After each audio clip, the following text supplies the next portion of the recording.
Diagnosis है।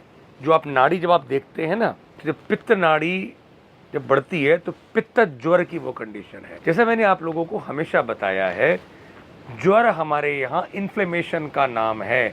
जितना भी आइटिस है शरीर में, चाहे वो लंग्स में हो ब्रोंकाइटिस, इंटेस्टाइन्स में हो गैस्ट्रोएंटराइटिस पेट में, या ब्रेन की मेनिंजाइटिस तक, और चाहे प्रोस्टेट में इन्फ्लेमेशन हो, कहीं पर भी जो भी कोई इन्फ्लेमेशन होगा उसको हमारे यहाँ पित्त ज्वर कहते हैं। मेरी बात ना मानो, शास्त्र की कई बात तो माननी पड़ेगी।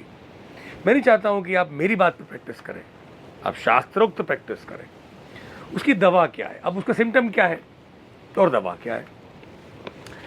सिम्टम है पूरे शरीर में दाह, ऐसा लगना कि पूरा शरीर जल रहा है और एकदम टायर्डनेस है, और हर जगह इन्फ्लेमेशन है, बोला नहीं जा रहा है, पेट में खाना जा रहा है तो तकलीफ हो रही है, पैरों में सूजन हो रही है, रेडनेस हो रही है। अब आप कितनी दवाएं देंगे? सीधा एंटी इन्फ्लेमेटरी पे चले जाएंगे? नहीं भाई, वो anti inflammatory western medical system का है, वो रहने दो। यही मैं कह रहा हूँ, आप लोग शास्त्र पर प्रैक्टिस पे आइए। आयुर्वेद वाले लोग हो आप, ये एलोपैथी प्रैक्टिस की तरफ जो आप जाते हो ना, उसको रोकिए अपने आप को, आपका सम्मान मिलेगा। अरे आयुर्वेदिक डॉक्टर को एलोपैथी डॉक्टर भी रिस्पेक्ट देंगे, और देते हैं। हमारे कितने बंधु बांधव हैं, आते हैं इसीलिए। लेकिन आपको ये समझना पड़ेगा कि इन्फ्लेमेशन का मतलब क्या है।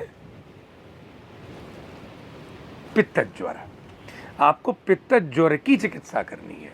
बहुत ही आसान तरीका बताता हूँ। आप सीधा टैबलेट पे जाते हो, आप जाओ, लेकिन आचार्य क्या कह रहे हैं वो देखो। आचार्य कहते हैं हमारे यहाँ योग रत्नाकर में भी और वैद्य चिंतामणि में भी कह रहे हैं, वल्लभेंद्र जी की जो पुस्तक है, आचार्य कह रहे हैं गुडूची कांडम आहृत्य।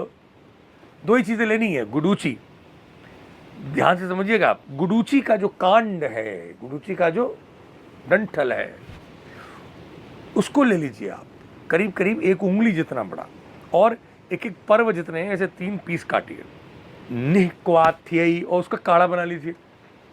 मतलब 200 ml पानी में आप ये 3 इतने इतने बड़े पीस डाल दीजिए और क्रश करके डाल दिए। अब उसको उबालिए, 200 ml को 100 ml बना लीजिए। तज्जलम पिबेत यष्टि मधु सितायुक्तम।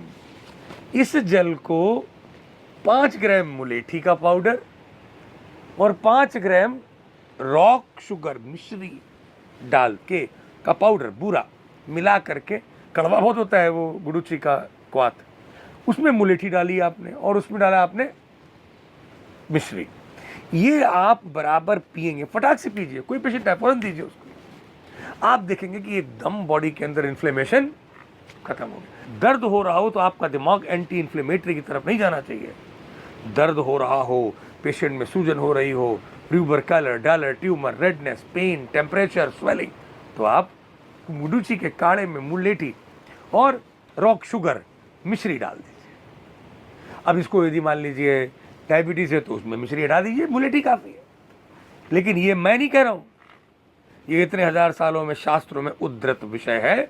करिए और लाभ पाइए। मुझे तो लाभ मिल रहा है, पर मैं अकेले कितनों को लाभ दे पाऊंगा? आप लोगों को आगे आना चाहिए।